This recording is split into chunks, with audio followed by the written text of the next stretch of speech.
जय हिंद दोस्तों।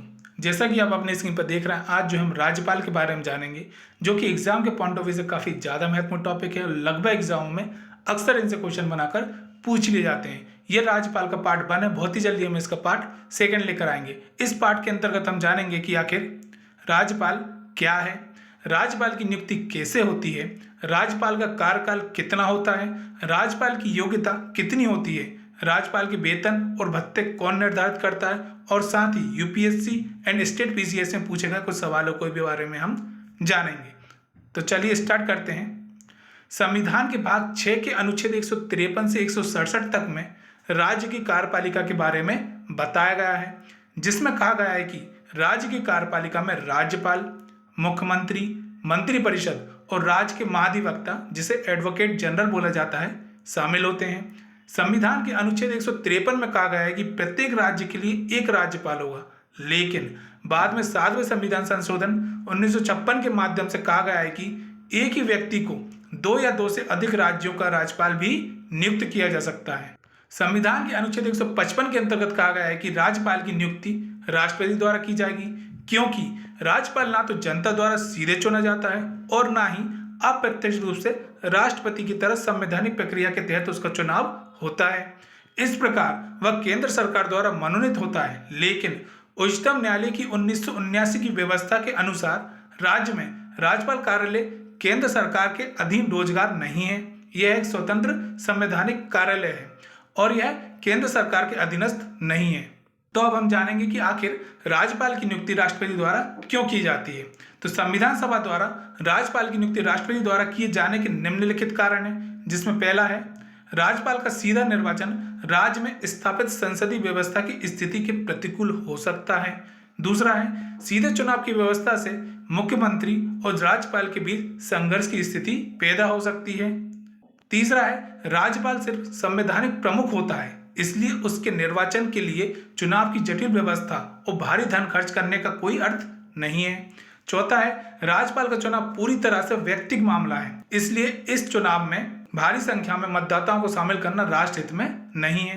पांचवा है एक निर्वाचित राज्यपाल स्वाभाविक रूप से किसी दल से जुड़ा होगा और वह निष्पक्ष व निस्वार्थ मुखिया नहीं बन पाएगा। अब इससे रिलेटेड यूपीपीसीएस मेंस 2004 में क्वेश्चन पूछा गया था, वह है संविधान के मसौदे में निर्वाचित राज्यपालों के प्रावधानों की मूल योजना को छोड़ दिया गया था, क्योंकि पहला है इसका तात्पर्य होता है कि एक दूसरा निर्वाचन।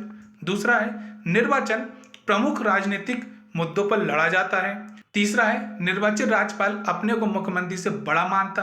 चौथा है राज्यपाल को संसदीय प्रणाली के अधीन ही कार्य करना था। इन कथनों में से कौन सा सही है? ऑप्शन ए 1 तथा 2, ऑप्शन बी 2 तथा 3, ऑप्शन सी 1, 3 तथा 4, ऑप्शन डी 2, 3 तथा 4। तो आप वीडियो को पॉज करके आपको क्या आंसर लगता है इसको देने की कोशिश करिएगा।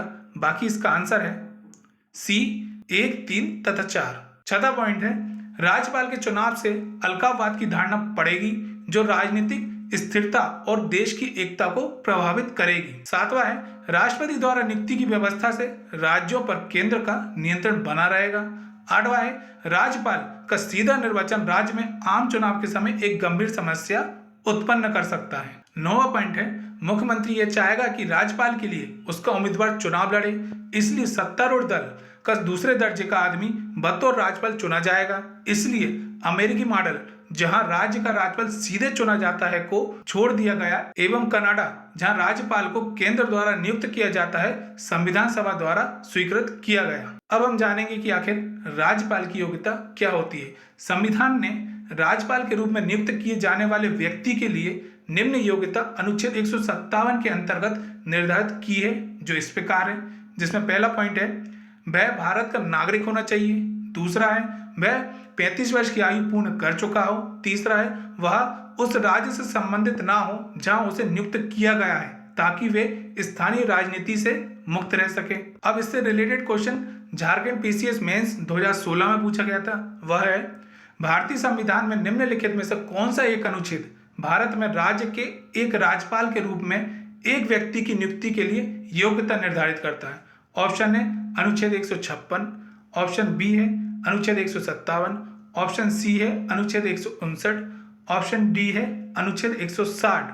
तो इसका आंसर है बी अनुच्छेद 157। चौथा पॉइंट है, जब राज्यपाल की नियुक्ति हो तब राष्ट्रपति के लिए आवश्यक हो कि वह राज्य के मामले में मुख्यमंत्री से परामर्श करे ताकि राज्य में संवैधानिक व्यवस्था सुनिश्चित हो।